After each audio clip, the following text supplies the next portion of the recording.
Assalamualaikum warahmatullahi wabarakatuh. Di sini kami dari kelompok 7 yang beranggotakan saya Rafli Setiawan Sutisna dan teman-teman saya ada saya tim Margareta, Sasabila Alia Zahra dan Auliana Mulia Hernawan. Di sini kami akan menjelaskan dan menjawab pertanyaan-pertanyaan dari masing-masing kelompok.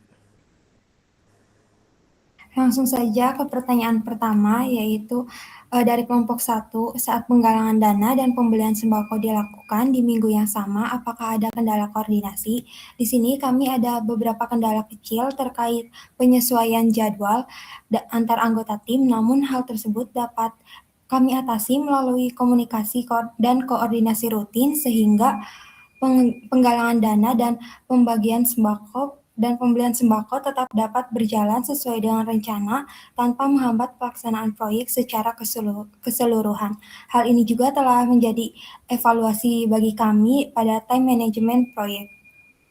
Selanjutnya untuk pertanyaan dari kelompok 2, jika dana yang terkumpul hanya 70% dari target, strategi apa yang akan dilakukan tim agar proyek tetap berjalan? Jika dana yang terkumpul hanya mencapai 70% dari target, tim akan melakukan penyesuaian anggaran dengan memprioritaskan kebutuhan yang paling penting terlebih dahulu. Selain itu, tim dapat mengurangi jumlah pembelian yang tidak terlalu mendesak atau mencari alternatif produk dengan harga yang lebih terjangkau tetapi tidak mengurangi kualitas bantuan.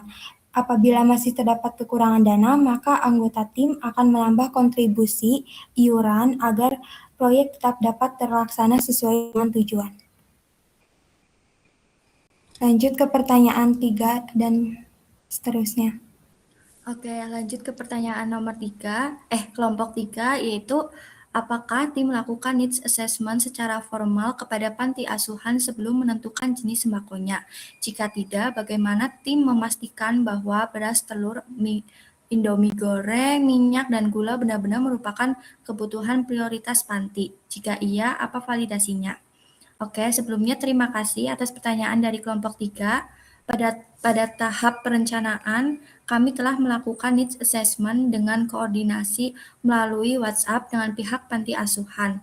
Berdasarkan hasil konfirmasi dari pengurus panti, saat ini kebutuhan yang diprioritaskan adalah sembako dan kasur. Selain itu, pihak panti juga menyampaikan bahwa terdapat sekitar 42 penghuni yang menjadi penerima manfaat bantuan. Dengan mempertimbangkan kebutuhan tersebut, serta keterbatasan anggaran yang tersedia, kami memprioritaskan bantuan berupa 5 komoditas sembako utama, yaitu beras, telur, mie instan, minyak goreng, dan gula. Pemilihan komoditas ini dilakukan karena merupakan kebutuhan pokok yang dikonsumsi sehari-hari dan selalu dibutuhkan secara berkelanjutan oleh penghuni panti. Untuk pertanyaan kelompok 4, yaitu kelompok menyatakan kualitas proyek berhasil karena barang layak konsumsi dan tidak ada kerusakan. Bagaimana cara kelompok melakukan pengecekan kualitas sebelum bantuan disalurkan?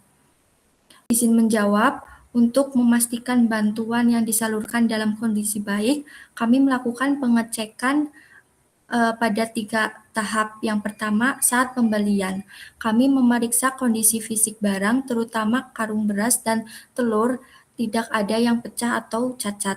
Lalu memastikan tanggal kadaluarsa, terutama mie instan, minyak goreng, dan gula pasir masih aman. Untuk yang kedua, saat pengemasan. Jadi kami melakukan pengecekan ulang jumlah serta kondisi barang agar sesuai dengan perencanaan dan tetap rapi selama proses distribusi. Untuk tahap yang ketiga, sebelum penyerahan, kami memastikan seluruh paket dalam kondisi layak dan diterima oleh pihak panti sesuai jumlah yang telah ditetapkan. Untuk pertanyaan nomor 5 akan dilanjutkan oleh tim kelompok kami. Untuk selanjutnya pertanyaan kelompok 5, pada bagian AON terlihat prosesnya sangat panjang. Apakah terdapat kendala pada titik tertentu saat berjalannya proyek? Untuk izin menjawab, berdasarkan AON dan analisis ketika PET, pada dokumen terdapat beberapa titik yang berpotensi menjadi kendala selama proyek berlangsung. Spesifik proyek adalah A ke C, C ke E ke G, G ke H. Dengan total durasi 25 hari, aktivitas pada jadwal kritis memiliki slack sama dengan 0, sehingga keterlambatan pada salah satu aktivitas akan langsung menggeser jadwal proyek secara keseluruhan. Yang pertama, perizinan ke pihak sekolah. C. Penyusunan materi menabung. E. Pelaksanaan kegiatan. G.